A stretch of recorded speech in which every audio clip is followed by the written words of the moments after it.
Somos la primera business radio station de alcance global que te ofrece contenidos especializados. To listen to this radio show in English, contact us at info.radiowtcv.net. Transmitiendo desde World Trade Center, Valencia, Venezuela. A continuación, música y noticias con Francisco Briceño.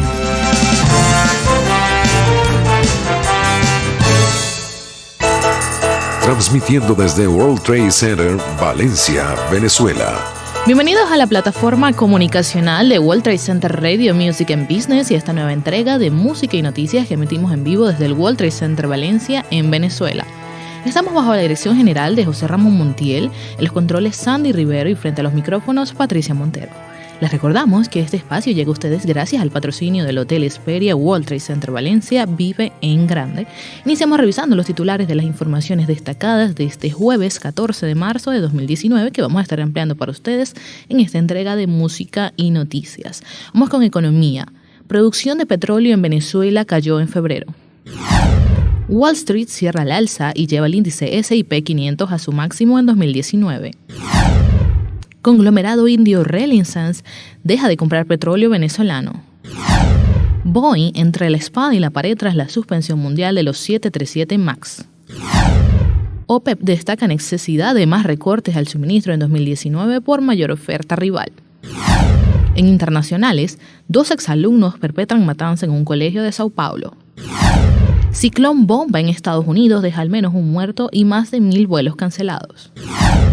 Ecuador abandona UNASUR y buscará nuevos marcos de integración.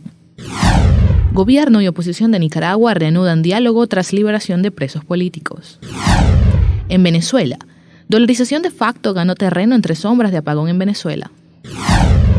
Codevida anunció que al menos 20 pacientes renales fallecieron durante el apagón nacional. 2 tanques de PDVSA explotaron este miércoles en Anzoátegui. Sector bancario trabajará en horario especial a partir de este jueves. Misión de la ONU no pudo visitar a presos políticos de Ramo Verde y el Helicoide. Representantes de Guaidó denunciaron presunto intento de ataque a Embajada de Venezuela en Perú. En entrevista conversaremos con el economista Tamara Herrera, directivo de Síntesis Financiera. Los detalles de estas y otras informaciones los ampliamos acá en esta entrega de música y noticias que emitimos en vivo y en directo desde el World Trade Center Valencia en Venezuela. De momento vamos a una pausa musical y dedicamos este especial al cantante colombiano Sebastián Yatra, que próximamente sacará su nuevo disco llamado Fantasía. Y de inmediato nos vamos a escuchar su nuevo tema en colaboración con Lalo Ebrard, Yera y Tropical Minds, titulado Déjate Querer. Disfrútenlo y luego de la pausa nuestra entrevista con Tamara Herrera, directivo de Síntesis Financiera. En breve, más de música y noticias.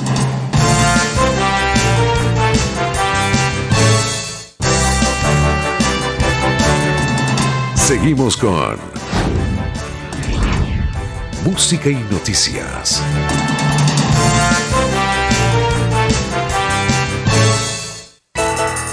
Transmitiendo desde World Trade Center, Valencia, Venezuela. Bienvenidos a un nuevo bloque de música y noticias. Yo soy Patricia Montero y te recuerdo que puedes seguirnos en nuestras redes sociales @RadioWTC para que disfrutes de la mejor información. Pasemos entonces a nuestro segmento de entrevista de la tarde de hoy. Nuestro director general, José Ramón Montiel, entrevistó en exclusiva para música y noticias al economista Tamara Herrera, directivo de Síntesis Financiera, con quien conversó sobre la coyuntura económica actual que enfrenta Venezuela y entre otras informaciones relevantes. Advirtió sobre una caída de la inflación y aunque explicó que no precisamente obedece a una mejoría del panorama actual. Colocamos para ustedes la entrevista. Bien, nos encontramos hoy con la economista Tamara Herrera. Ella es una profesional brillante de una dilatada trayectoria. También es directivo de Síntesis Financiera Caracas. Es una organización que tiene mucho que ver con nuestras métricas y analiza en extremo todos los parámetros de nuestra macro y microeconomía para darle una consultoría bien adecuada a sus clientes. Hoy tenemos el gusto de que nos comparta unos minutos para la audiencia de World Trade Center Radio. Gracias por cedernos este tiempo, Tamara. Muchas gracias a ti, a World Trade Center Radio también. Bien, pues comencemos por el tema que nos aflige hoy día a los venezolanos en estas circunstancias de hiperinflación y el comportamiento errático que ha tenido esos valores a comienzo de año.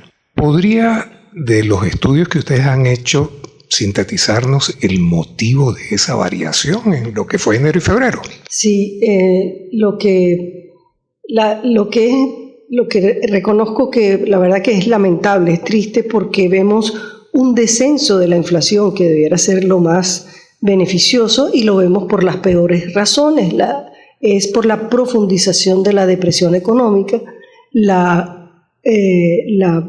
el desplome del poder adquisitivo está afectando el consumo, esa es una demanda que no llega y comienza a afectar, aunque las empresas estén operando, no están haciéndolo hace mucho tiempo a plena capacidad, pero las obliga entonces a vender bajando precios para, si son perecederos, para no perder el producto, a lo mejor sacrifican márgenes de beneficio, a lo mejor tienen pérdida, y lo preocupante de eso es que si prosigue, como es posible que lo podamos ver también en febrero, digamos cuando tengamos levantada la información, de febrero y marzo, sería muy preocupante porque sería un síntoma no de fortaleza, sino de un debilitamiento mayor de nuestra economía. Entonces, claro, la pregunta que surge es que para abatir la inflación hay que aniquilar la economía. No, porque detrás de la economía estamos todos. La economía está expresada en nuestros puestos de trabajo, en nuestra función como productores, sea de servicios, sea como empleados, sea además como consumidor. Entonces, cuando yo veo esos índices, no veo el alivio de haber visto caer la inflación de 200% a 30 o 40, sino lo que me preocupa es que detrás de ese aparente éxito esté un costo de recesión que esté prácticamente como aniquilando, poniendo en condiciones precomatosas a un paciente que es la economía de Venezuela. Bien, ahora vamos a cambiar el escenario y vamos a pensar en algo que pueda ayudarnos tal vez a enfrentar este panorama que luce tan incierto, los commodities. ¿Qué esperamos de ellos? ¿Vienen en relevo, en ayuda a la alicaída PDVSA? Bueno, no es tan sencillo, ¿no? En el caso específico de PDVSA, la ayuda que necesita es mucho más que un salto en los precios del petróleo. Eso podría representar alguna ayuda, pero no, es decir, el estado en el que se encuentra requiere de eso que llaman un overhaul, es decir, retomarla, rescatarla con unos niveles de inversión que requerirían precios mucho más altos, no una subida de 10 ni de $20 por barril, sino necesita que estemos viendo más de 100 o hasta $200 por barril, y eso sí es verdad que parece que no está muy cerca, quiero decir. Entonces, los commodities pueden dar alivio temporal, pero la verdad es que estamos metidos en problemas mucho más graves, ¿no? Ya PDVSA estaba produciendo por debajo, ahora tiene que salir a buscar nuevos mercados porque las sanciones de Norteamérica contra PDVSA dice que no le va a comprar ni va tampoco a venderle, entonces le toca pues asistir de otra forma de hecho están buscando los mercados alternos. Entonces sí, pues los precios pueden ayudar, pero los pronósticos, aunque en commodities y de algo tan volátil es difícil, yo diría que es casi imposible que podamos ver saltos que produzcan, tengan la capacidad dentro de lo deprimido de nuestra industria petrolera de ayudarla a una cosa como más de $100 el barril. Creo que solamente puede dar, sí creo que se puede llegar a 100, hay escenarios de hecho que están sobre el tapete con $100 el barril, pero nadie, ni siquiera de los que creen que puede llegarse a ese escenario, lo ven como un escenario perdurable, porque ya en el 2005 el 2015, hubo un quiebre estructural en el mercado petrolero mundial, porque Estados Unidos se incorporó como productor con peso específico y no ha dejado de producir. Y esa es una oferta. Y por el otro lado está la OPEP con la inteligencia sobre todo de Arabia Saudita, y han sabido expandirse involucrando a Rusia, pero para estar pendiente precisamente de estar defendiendo los precios del petróleo y que no se produzca lo que llevó a ese quiebre, que son, en primer lugar, una acumulación lenta de muchos años, pero progresiva, de inventarios por parte de todos los países. Entonces el mercado estaba como congestionado, lleno de petróleo, y cuando eso ocurre y tienes unos productores tan agresivos como los de productores de esquisto de Norteamérica, pues se desplomó ese mercado, y la OPEP no tuvo que transcurrir todo este tiempo para ellos reponer ahora y replicar una condición de inventarios bajos. Y bueno, hay que ver, hay muchas cosas sobre el tapete allí. La guerra comercial entre China y Estados Unidos puede acelerar o desacelerar según lleguen a acuerdos, o si la cosa se pone hostil, hay una desaceleración y eso los hace bajar. O sea, dependemos de un commodity, el petróleo es muy volátil, y muchos otros commodities también en consecuencia. El coltrán sufrirá y se beneficiará porque, el coltrán es lo que es. De interesante, y creo que no estoy familiarizada con el comportamiento de su mercado, pero tiene un valor que le da un piso alto, creo yo. Pero la volatilidad en los commodities se conoce, y en el oro, que tanto énfasis se ha puesto en vender nuestras reservas de oro y también la producción de la región. Parte de la entrevista con Tamara Herrera realizada por nuestro director general José Ramón Montiel, entre otras cosas, la experta hizo hincapié en el caso del crudo venezolano, señalando que Venezuela necesita más que una ayuda en cuanto a los precios del petróleo, sino más bien una inversión para recuperar la industria. Por eso no es todo, nosotros vamos a marcar una nueva pausa musical. Hoy seguimos con nuestro especial de Sebastián Yatra. Disfrutamos entonces de No hay nadie más, del colombiano Yatra, y al regreso a la segunda parte de esta entrevista por aquí por Música y Noticias. Ya venimos. En breve, más de Música y Noticias.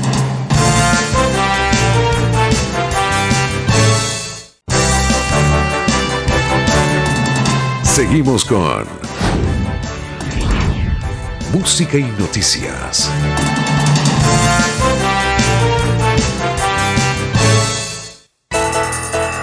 Transmitiendo desde World Trade Center, Valencia, Venezuela. Avanzamos con esta entrega de Música y Noticias que transmitimos en vivo desde el World Trade Center en Valencia, Venezuela, y continuamos con nuestra sección de entrevista. Vamos a colocar para ustedes la segunda parte de esta conversación que sostuvo nuestro director general en exclusiva con Tamara Herrera de Síntesis Financiera, con quien también abordó el tema de la dolarización en el país. Escuchemos lo que dijo. Ya para cerrar esta grata conversación, Tamara, por favor, indícanos sobre este escenario.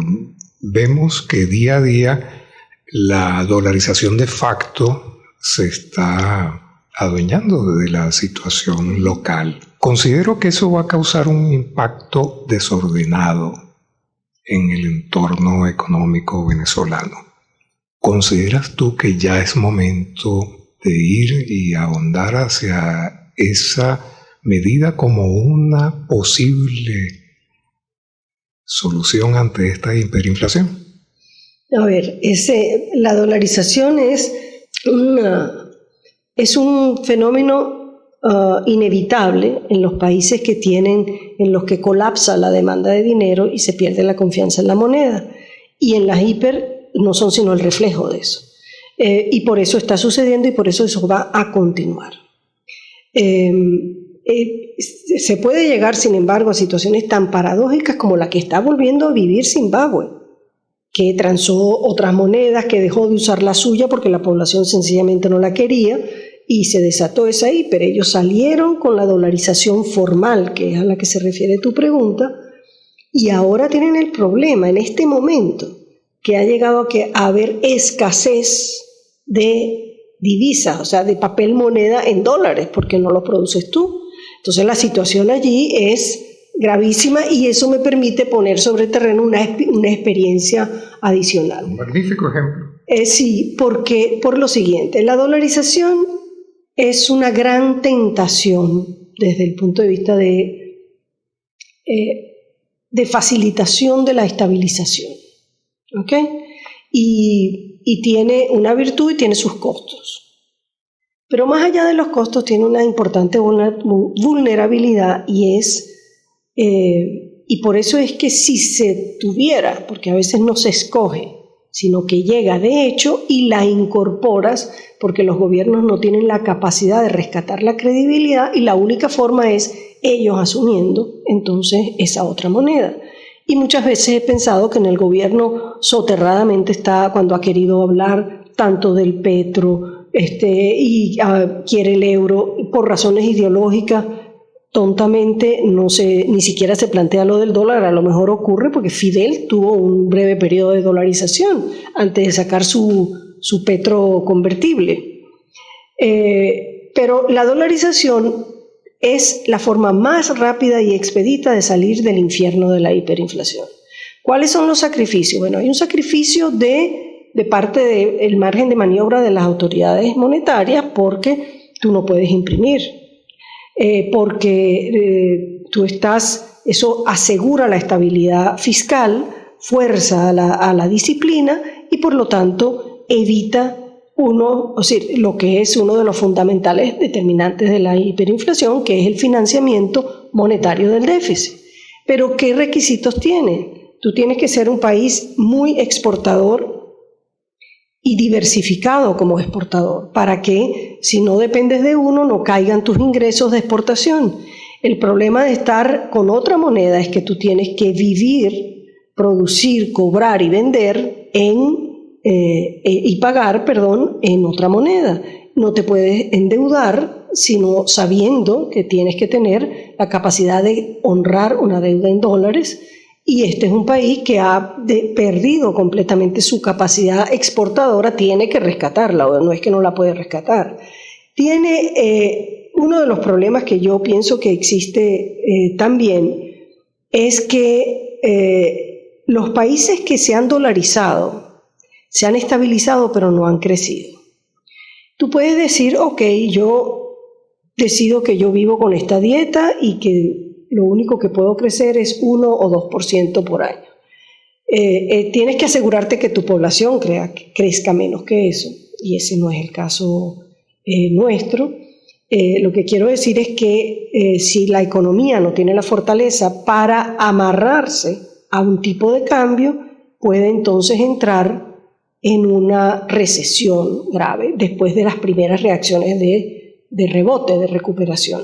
Entonces, ¿cuál es el reto si tú decides entrar a uno de los principales retos? Es ¿con qué precio entras? Porque tú tienes que recoger, por así decir, todos los bolívares que estén en circulación y escoger un tipo de cambio, y ese es el valor que va a tener el dólar, y ese va a ser tu dólar, y esa va a pasar a ser tu moneda. Si tú, y sobre todo en un país que viene de la oscuridad estadística de Venezuela, donde los economistas discutimos sobre cuál es hoy el tamaño del PIB nominal, porque no hay estadística, sabemos cuánto puede ser el PIB real, pero hay discusiones de la inflación, entonces el rango puede ser alto, y cuando recordarán ustedes, Francisco Rodríguez estuvo con la propuesta de la dolarización, una de las cosas que, por ejemplo, a mí me preocupaba era también el hecho de que no me gusta que se manipule con la ilusión monetaria de la gente de tener dólares como si fueran fáciles de producir. Hay que ganarlos, hay que lograr producirlos. Pero yo dije, ¿y en qué faja te vas a meter? Si tú dices que el PIB venezolano son 100 millardos y según mis cálculos son 50 millardos de dólares. Por lo tanto, cuando se calcula la carga laboral de los empleados públicos, por ejemplo, y la capacidad de pagar el salario que prometió, si tu cálculo está mal hecho, puedes sencillamente producir una debacle social porque no vas a estar en capacidad de honrarlo, o porque me acuerdo que una de las cosas que decía es que eso no era más de 2 puntos del PIB.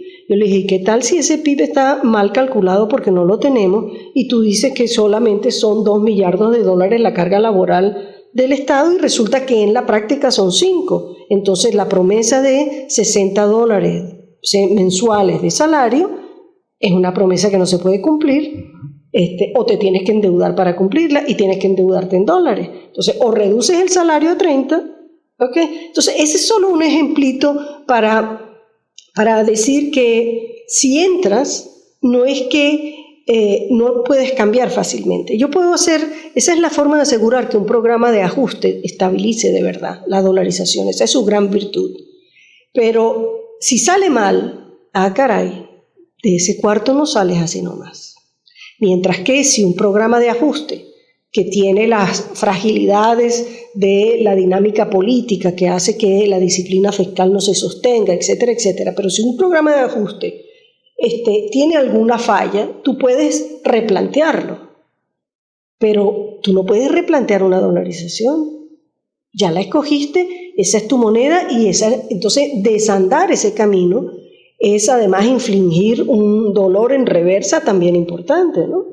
Así que mi mensaje es, si se llega a eso, ojalá que sea porque se estudió bien, porque, como digo, es un lugar de donde mejor es que la construyas la casita bien, porque ahí te vas a quedar para siempre. Muchísimas gracias. Escuchamos a Tamara Herrera, directivo de Síntesis Financiera. Un gusto haber compartido contigo. Muchas gracias, un placer para mí también, un honor.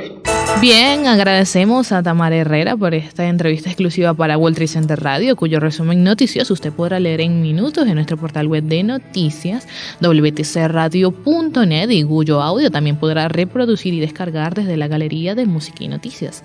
Por supuesto, le recordamos seguirnos en nuestras redes sociales, nos encuentras como @radiowtc. Y también amplía esta información en nuestro sitio online. Marcamos ahora una nueva pausa musical. Hoy es jueves de Sebastián Yatra y vamos a escuchar Quiero Decirte. Disfrútenla y al regreso tendremos información internacional y de economía. En breve, más de Música y Noticias.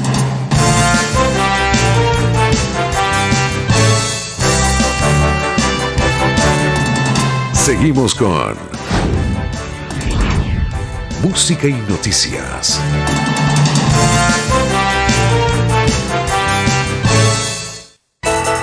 Transmitiendo desde World Trade Center, Valencia, Venezuela. Continuamos con esta emisión de Música y Noticias del WTC Valencia. Es el momento de hablar de economía. Según las cifras publicadas el jueves por la Organización de Países Exportadores de Petróleo, la producción de crudo en Venezuela cayó durante febrero. La producción total del cartel retrocedió de nuevo en 221.000 barriles al día hasta 30,54 millones de barriles al día en febrero, según fuentes citadas en la OPEP en su informe mensual. Más de la mitad de esta caída se explica por Venezuela, donde la producción cayó en 142.000 barriles al día en relación a enero. El país ha tenido que limitar su oferta por las sanciones estadounidenses contra la petrolera nacional PDVSA. En menor medida, Arabia Saudita e Irak también redujeron su producción en el mes de febrero. Para el año 2019, la OPEP augura un crecimiento de la producción de los países de fuera de la organización de 2,24 millones de barriles diarios. Pasamos ahora a hablar de la bolsa de valores, ya que la bolsa de Nueva York cerró al alza este miércoles con inversores que prestaron atención a indicadores estadounidenses positivos. El índice S&P 500, que agrupa las 500 empresas más grandes que cotizan en Wall Street, ganó 0,70% hasta los 2.810,92 puntos, un nivel inédito en lo que va de año. Mientras que el Dow Jones Industrial Average subió un 0,58% y el Nasdaq de valores tecnológicos creció un 0,69%. El retroceso del dólar, que beneficia a las multinacionales estadounidenses, también pudo influir positivamente en los inversores, así como el repunte de Boeing, la empresa que más peso tiene en el S&P 500. La acción del fabricante aeronáutico había cedido a más del 11% entre el lunes y el martes tras un accidente del 737 MAX 8 de Ethiopian Airlines el domingo. Y el conglomerado indio Reliance Industries, que posee la mayor refinería del mundo, anunció que dejará de comprar petróleo y solventes a Venezuela bajo sanciones internacionales y presiones de Estados Unidos. El anuncio llega después de que el secretario de Estado norteamericano Mike Pompeo pidiera a la India cesar las importaciones de petróleo para presionar al presidente Nicolás Maduro, que Estados Unidos no reconoce. Ray Alliance dijo en un comunicado que su filial en Estados Unidos cesó completamente todos los negocios con la compañía nacional venezolana PDVSA y la empresa madre no aumentó las compras de bruto. Además, la compañía sostiene que no reanudará las ventas a la empresa hasta que no se levanten las sanciones. India se había convertido en el principal importador de petróleo venezolano en el mes de febrero, después de que el presidente de Estados Unidos, Donald Trump, impusiera un embargo de facto a las importaciones. Este martes, Pompeo pidió a la India que dejara de comprar petróleo a Venezuela para no darle una línea de salvamento económica a Maduro. Un día después, el gobierno indio advirtió a las compañías petroleras de que habría consecuencias si continúan comprando petróleo venezolano. Y 4 días después del accidente de un 737 MAX 8 de Ethiopian Airlines, que dejó 157 muertos y provocó la prohibición del uso de este modelo de avión en todo el mundo, Boeing quedó entre la espada y la pared, obligado a restaurar su imagen. El presidente de Estados Unidos, Donald Trump, finalmente resolvió el miércoles inmovilizar los aviones 737 MAX 8 y 737 MAX 9 tras días de presión internacional y política. Escuchemos el siguiente reporte. Estados Unidos ha decidido finalmente dejar en tierra los Boeing 737 MAX 8 y MAX 9, los aviones similares al siniestrado el domingo en Etiopía. El presidente estadounidense ha terminado cediendo las presiones que pedían medidas. Emitimos una orden de emergencia para prohibir las operaciones de todos los vuelos de los 737 MAX 8 y los 737 MAX 9 y los aviones de estas características. Minutos después, la compañía estadounidense emitía un comunicado para asegurar que apoya la decisión, que confía totalmente en la seguridad de estos aviones y que es una medida de precaución para tranquilizar a los pasajeros. Horas antes, la europea Norwegian, que opera con estos aviones, anunciaba que pedirá una compensación a Boeing. Resulta bien obvio que no acarrearemos con los costes por tener el nuevo avión paralizado temporalmente. Enviaremos la factura al fabricante de este aparato. El siniestro del vuelo de Ethiopian Airlines es el segundo de las mismas características que sufre el mismo tipo de aeronave en 5 meses. En octubre pasado, un vuelo del Lion Air se estrelló cerca del aeropuerto de Yakarta, en Indonesia. El avión tenía menos de 3 meses de antigüedad. Boeing debe mejorar su imagen, que se ha visto empañada por 3 días de mala publicidad en la mayoría de los canales de televisión de todo el mundo, incluidas las llamadas a boicotear el 737 MAX en las redes sociales y las dudas sobre la fiabilidad de sus aeronaves. La OPEP recortó también el jueves sus pronósticos para la demanda global por su crudo en el año 2019 ante una mayor oferta de productores rivales, apoyando los argumentos para prolongar más allá del primer semestre el pacto de reducción al bombeo que acordó con Rusia y otros aliados. Pasamos ahora a las noticias internacionales. Comenzamos en Brasil, donde 2 exalumnos de un colegio de Suzano, en la región metropolitana de Sao Paulo, mataron este miércoles a 8 personas e hirieron a 11 antes de suicidarse en el establecimiento. Escuchemos las declaraciones. Niños corriendo, padres desesperados buscando a sus hijos y autoridades intentando controlar la situación es el panorama que se vive en una escuela pública en el municipio de Suzano, en el estado de Sao Paulo, en Brasil, luego de que 2 adolescentes, quienes al parecer serían exalumnos de la institución y habrían llegado en este carro, entraron encapuchados y abrieron fuego indiscriminadamente.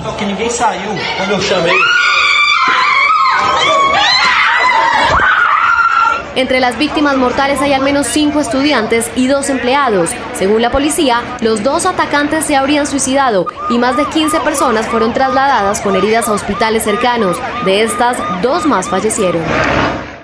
Este tipo de ataques es excepcional en Brasil, pese a ser uno de los países más violentos del mundo. En abril del año 2011, un estudiante mató a 12 alumnos e hirió a otros 20 antes de suicidarse en la local de Realengo, en Río de Janeiro. Pasamos a Estados Unidos, donde una bomba ciclónica ha provocado la muerte de un policía, múltiples accidentes automovilísticos y graves problemas aéreos en el centro del país. Sus vientos huracanados y nevadas están afectando principalmente a Colorado, Wyoming y Nebraska.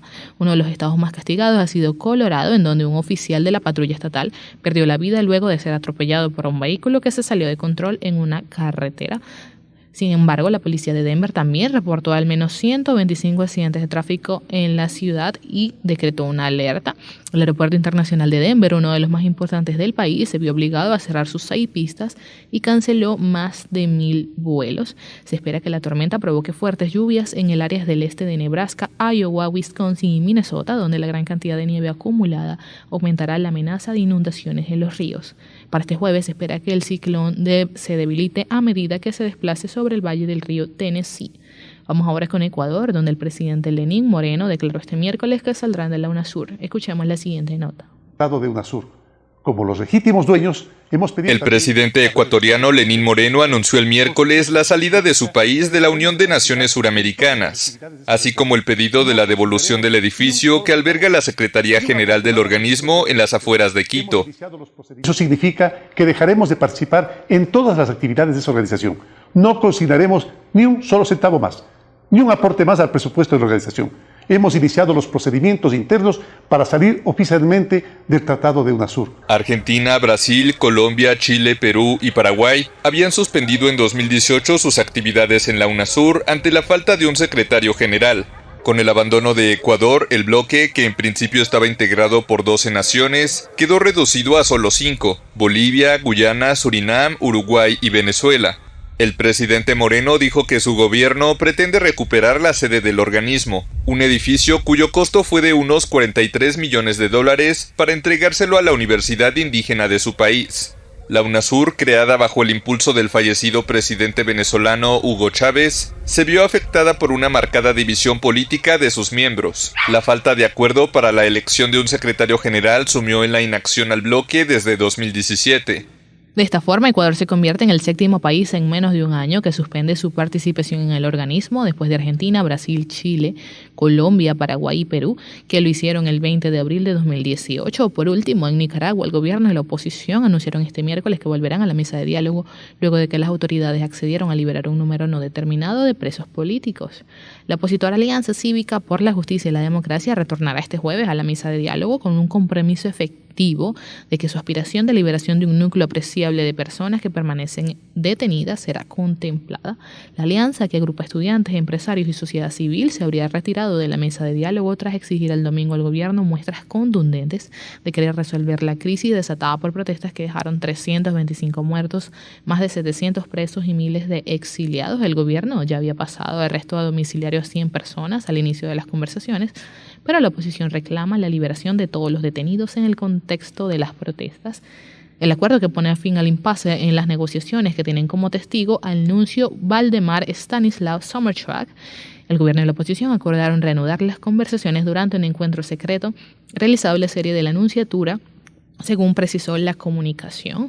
Y es el momento de hacer la última pausa musical aquí en Música y Noticias. Te recordamos que puedes seguirnos en nuestras redes sociales @RadioWTC y conectarte a nuestra página web para que amplíes esta y todas las informaciones.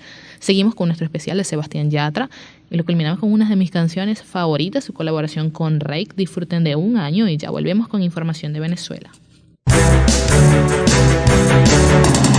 En breve, más de Música y Noticias.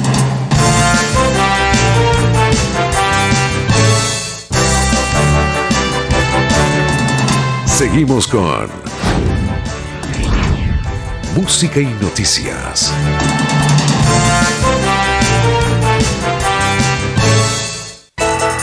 Transmitiendo desde World Trade Center, Valencia, Venezuela. Y llegó la hora de nuestro bloque final en esta emisión de Música y Noticias correspondiente a este jueves 14 de marzo de 2019. Vamos con información de Venezuela.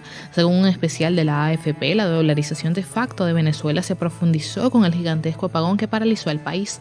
Las transacciones electrónicas, indispensables hasta para comprar pan, debido a la escasez de efectivo, quedaron suspendidas durante el corte, dando paso al billete verde hasta en zonas populares como Catia, lo que creó una desigualdad entre los ciudadanos, ya que muchos no cuentan con la divisa y por ende se quedaron sin adquirir hielo o comida desde agosto pasado, cuando el presidente socialista Nicolás Maduro decretó una devaluación del 96%, el bolívar se depreció un 98% adicional en medio de una inflación que el Fondo Monetario Internacional proyecta en 10 millones % para este año.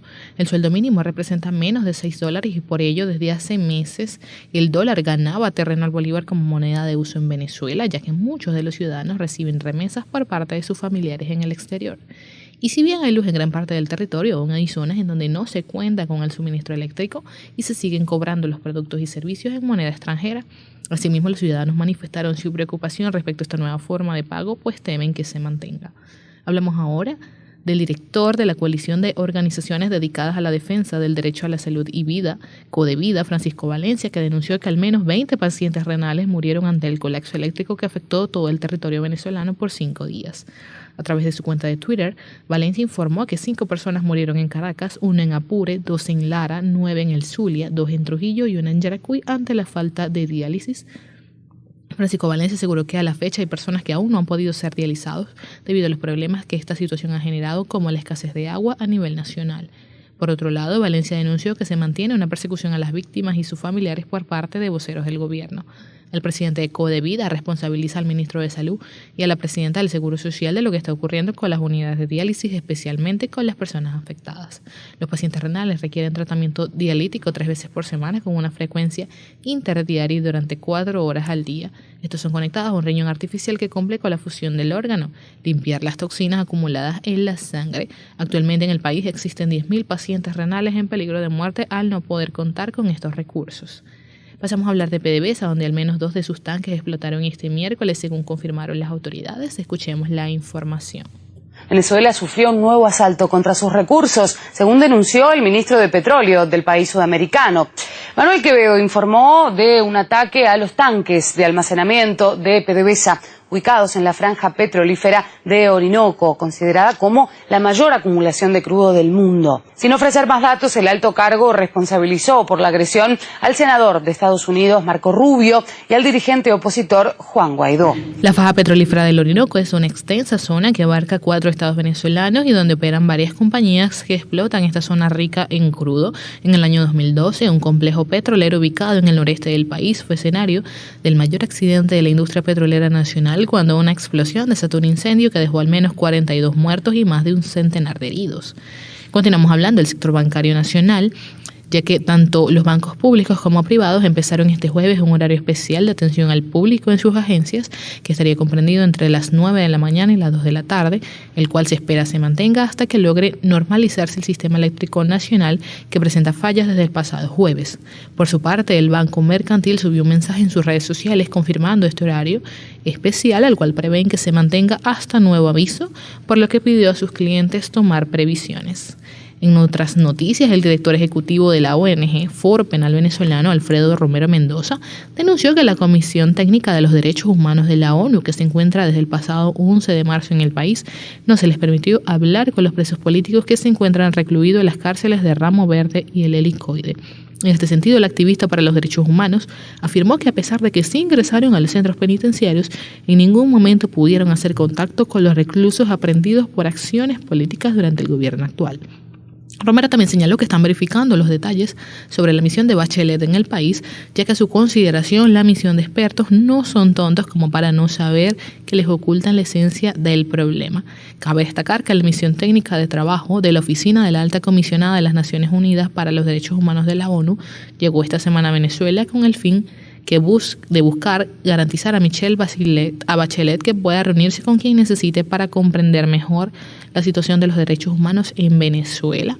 Finalmente, Paula Fachín, representante venezolana de los derechos humanos en Perú, denunció este miércoles en horas de la noche a través de su cuenta de Twitter un presunto ataque a la sede de la Embajada de Venezuela en Lima. La activista relató que personas ajenas a esta sede diplomática se encontraban sacando mobiliario y computadoras y metiéndolas a un camión de mudanza. Ante la presencia policial en el sitio, se observan los videos que de nuevo comienzan a devolver lo sacado de la embajada bajo una fuerte discusión que fue calificada por Fachín como una situación irregular. Carlos Escul, representante diplomático nombrado por el presidente interino de Venezuela, Juan Guaidó, en Perú, mostró en Twitter las fotos del camión en donde pretendían llevarse el mobiliario perteneciente a la embajada. Y de esta forma culminamos una nueva emisión de Música y Noticias, recordándote que llegamos a ti gracias al patrocinio del Hotel Hesperia World Trade Center Valencia. Vive en grande. También le doy gracias a todo el equipo que me acompañó el día de hoy. José Ramón Montiel en la dirección general, Sandy Rivero en los controles y en la locución y producción de este espacio, Patricia Montero. Por supuesto, estas y otras informaciones puedes ampliarlas en nuestro portal web wtcradio.net y no olvides seguirnos en nuestras redes sociales @radiowtc. Me encuentras como Patricia Montero y muchas gracias por conectarte y mañana nos escuchamos otra vez por aquí por la señal de WTC Radio a las 2 de la tarde, hora Venezuela. Que tengan feliz día. World Trade Center Radio Music and Business. La mejor galería de audio de programas y entrevistas de la voz de expertos que trabajan para que te mantengas actualizado. To listen to this radio show in English, contact us at info@radiowtcv.net. Conéctate y disfruta en nuestra plataforma website. Música y noticias. Gracias por acompañarnos.